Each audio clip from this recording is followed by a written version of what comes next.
Estamos começando aqui pela TV Unifev, o seu programa Empreender Tecnologias.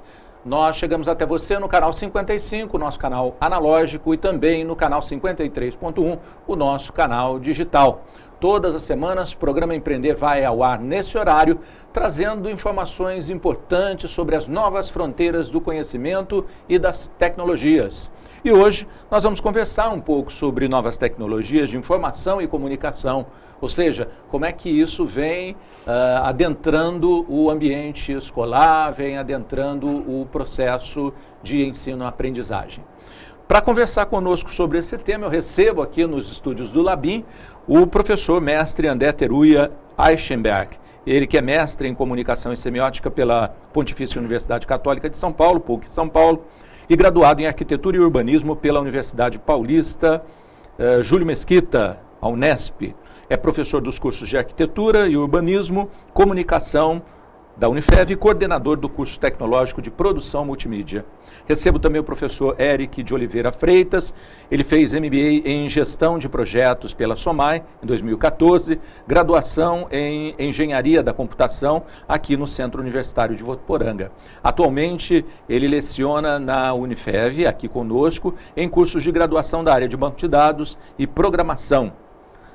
Também trabalha como responsável pela programação do banco de dados do EAD da Unifev.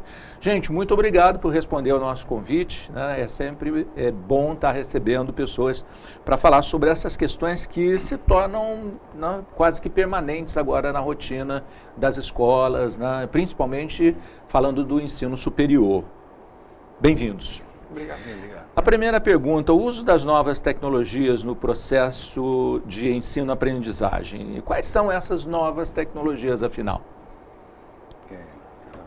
Vai desde artigos, vídeos, fóruns, wikis. No caso, a gente trabalha com uma ferramenta que reúne tudo isso e o professor ele pode estar escolhendo qual ele vai utilizar para ter melhores resultados com a turma. Qual ele está mais apto, tem um conhecimento melhor para estar utilizando. Legal. E ele tem acesso a essas informações, esses arquivos, através do smartphone, do tablet, do computador desktop da casa dele? Como é que funciona? O que eu acho legal, assim, Ramon, colocar é que, tipo, as novas tecnologias, elas já faz um tempo que elas estão por aí e tal, e tem um avanço cada vez maior, né? Há uma inserção muito grande disso no cotidiano do aluno, né? Não só do professor e das escolas, mas do aluno principalmente. Quer dizer, toda uma geração que está chegando com uso gradativo e cada vez mais extenso de tecnologia, seja pelo celular, seja pelo computador em casa, etc. E muito a questão assim que, por exemplo, hoje o YouTube, por exemplo, né? Um canal no YouTube, ele é extremamente visualizado pelas pessoas. O uso do celular também é um desafio, né, enquanto tecnologia, que é algo extremamente interessante, que são os smartphones e tal, pelas questões das redes sociais presentes e pelo uso que elas fazem normalmente, né? Quer dizer, e dentro da sala de aula ainda há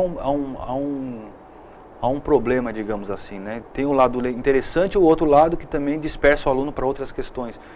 Então é como utilizar essas ferramentas, essas tecnologias que tem sido um desafio quase que diário para a gente, né?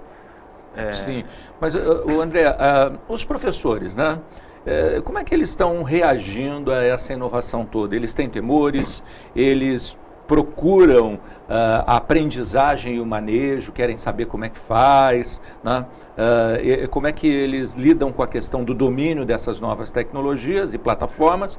E se eles têm já, assim, alguns já estão até na exploração de novas possibilidades. Como é que vocês veem essa reação dos docentes? Pelo que eu tenho acompanhado mais de perto com os meus professores, né, e eu como professor de outros cursos e tal, há ainda uma dificuldade muito grande, assim, né? Quer dizer, que você tem uma série de professores ainda tentando entender, né, como utilizar essas ferramentas e tal, e alguns que têm uma facilidade muito grande de utilizar, de pesquisar, porque, por exemplo, hoje se fala muito em algumas aulas baseadas, por exemplo, no MIT, em Harvard e tal, onde você tem pequenos vídeos, por exemplo. Claro. Então eles colocam assim, pequenos vídeos de 10 minutos, 8, 10 minutos, e isso semanal e depois passa para uma discussão em grupo, etc. Quer dizer, o professor teria que produzir praticamente em casa ou no laboratório na sua instituição esses vídeos, né? Ou ele produz por si, né? Ele mesmo desenvolvendo, ou com uma outra equipe e tal. Mas de qualquer forma, isso referente a uma proposta para a sala de aula. Perfeito. Outra questão, por exemplo, tem algumas aulas que têm sido exploradas só com o Twitter, por exemplo. Todo mundo abre o Twitter e você tem um ambiente, uma paisagem a partir dessa rede social. Legal. Mas pressupõe que o professor teria que usar o Twitter com uma facilidade como um aluno de 17, 18 anos ou 15 anos, por exemplo, tem. Então essa dificuldade ainda é uma questão de geração mesmo, né? Exato. E eu sinto essa dificuldade, assim, alguns professores mais velhos tal, têm uma dificuldade de entender direito essa tecnologia, como se usa, etc, né? E a molecada mais nova é mais fácil, né? Eles digitam praticamente com... Eu até diria que um dos grandes problemas é que o aluno, quando ele está numa idade ainda, vamos dizer, bem tenra, ele tem tempo de sobra, a atividade profissional dele é relativa, então, e realmente ele está muito mais familiarizado. Agora, o docente, às vezes, ele tem uma carga de atividades muito grande, né, e às vezes o tempo falta um pouco para poder pesquisar, porque é uma questão de pesquisa até você chegar ao domínio da tecnologia, é isso mesmo? Sim, e muitas vezes o docente já tem aquela aula formatada nos moldes dele, nos padrões dele, e ele tem que redesenhar, né, reinventar, agregando um conteúdo a mais, tem que fazer muitas pesquisas no YouTube e às vezes acaba, como você mesmo falou, não tendo tempo para buscar todas essas novidades ou até mesmo desenvolver, né, criar alguns vídeos novos. O recurso, né? Acesso, por exemplo, a câmeras, né? Talvez a edição, o aparato para edição. Então... E também é um pouco difícil, porque, por exemplo, o professor ele pega o Twitter, ele tem que ter uma criatividade de como ele pode trabalhar aquilo, né? É algo que tem uma limitação de caracteres, onde ele consegue postar um pequeno texto e todos os alunos vão estar seguindo e lendo. Como que ele pode trabalhar isso? Teve um exemplo uma vez, um professor para trabalhar sobre síntese, parte de resumos e tudo mais. Isso é ótimo. Que ele passou uma atividade para que os alunos respondessem tudo por Twitter para ele.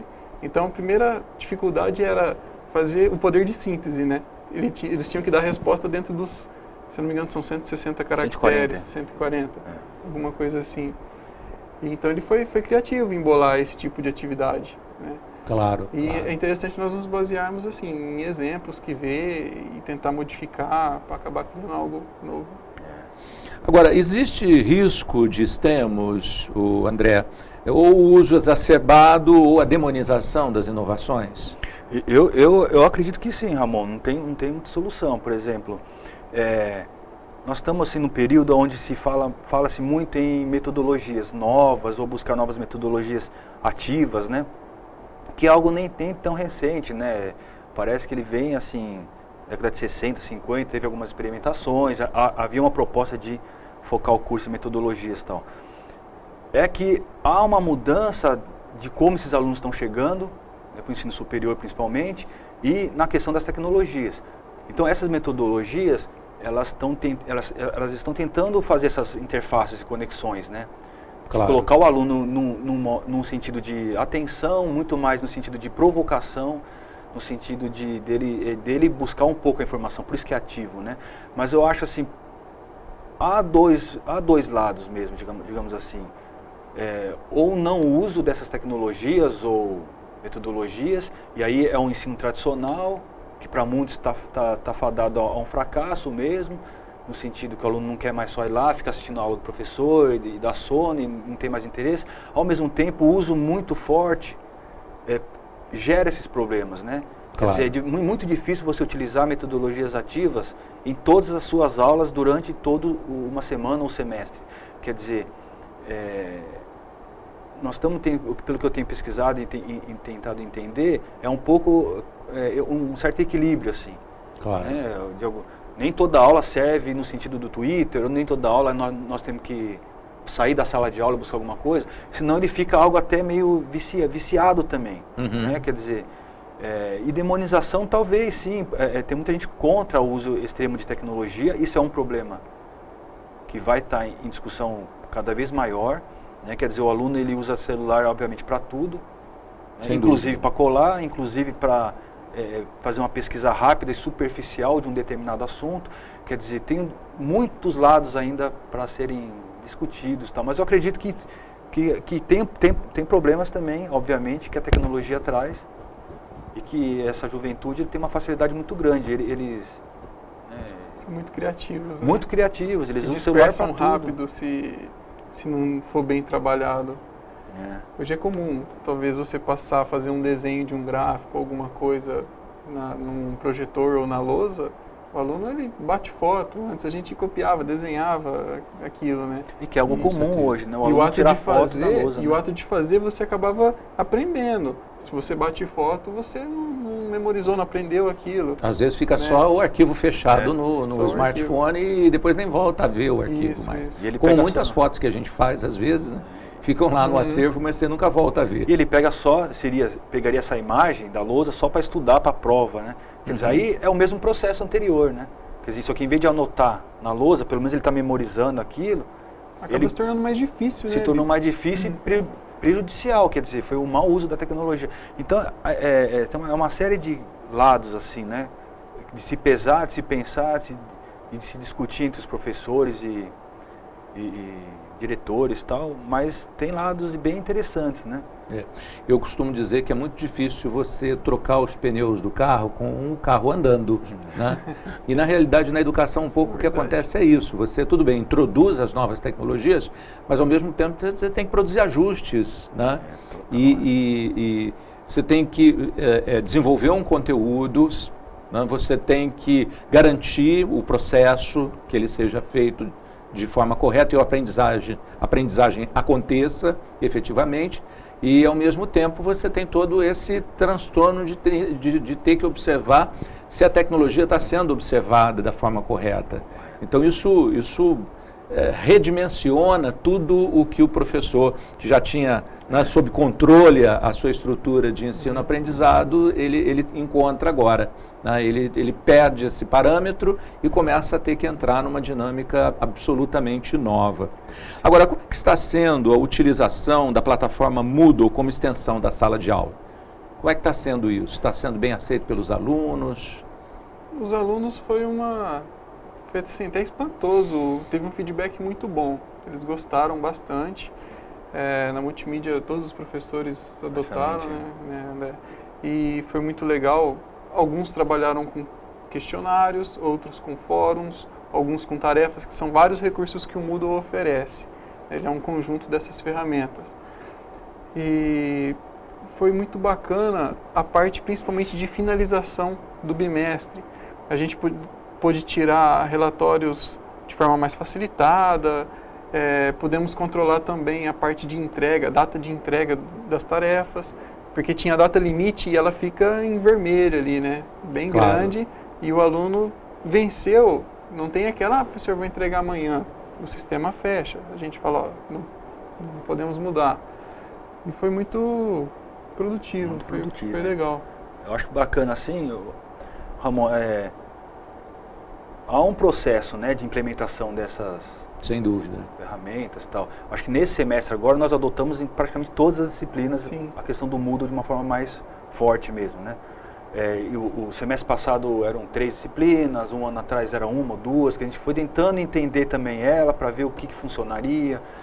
Os alunos agora recebem de uma forma quase que natural, né? Então, nessa questão que o Eric falou, auxilia muito. Entrega de trabalho, você tem uma data limite, quer dizer, ao mesmo tempo, Ramon, eu percebo assim, nas novas tecnologias, etc., ou nas metodologias ativas, né? Há uma proposta de liberdade maior ao aluno, né? Dele gerenciar a vida dele, ter um pouco de responsabilidade no sentido de ser mais ativo na vida e nas questões acadêmicas e tal. Ao mesmo tempo, necessita um nível de cobrança tão forte quanto antes, né? Quer dizer, isso muda espetacular, eu acho, sabe? Ele tem uma data limite, os alunos estão sabendo, eles se conversam, Lá é um depositório de uma série de conteúdos que ele pode pesquisar como auxílio, ele meio que se vira. E ele tem que entregar naquela data e nisso nós fomos bem mais marcantes assim, com o aluno. Né? Não entregou na data, fechou, beleza, não entregou, é zero ou um pedaço da nota e tal. Então, eles começam a ficar responsáveis. Esse semestre, por exemplo, eu não tive nenhuma reclamação de não entregar. Comigo, assim, nas primeiras atividades, no primeiro semestre, teve alguns problemas de dificuldade ali, uns 2 ou 3 que não conseguiu colocar a tempo, não soube como fazer, mas aí eu ajudei eles e conseguiram para as próximas fazer isso aí. Nós vamos fazer um rápido intervalo, eu já vou deixar a próxima pergunta em pauta, né? Se existe o risco de sobrecarga do aluno, né? E com todas essas atividades, inclusive muitas delas extra classe, né? E como é que o professor vai fazer para achar ponto de equilíbrio para essas atividades. Nós vamos para um rápido intervalo, você que está nos acompanhando pelo canal 53.1 ou pelo canal 55, aguarde, nós voltamos daqui a pouco. Até já.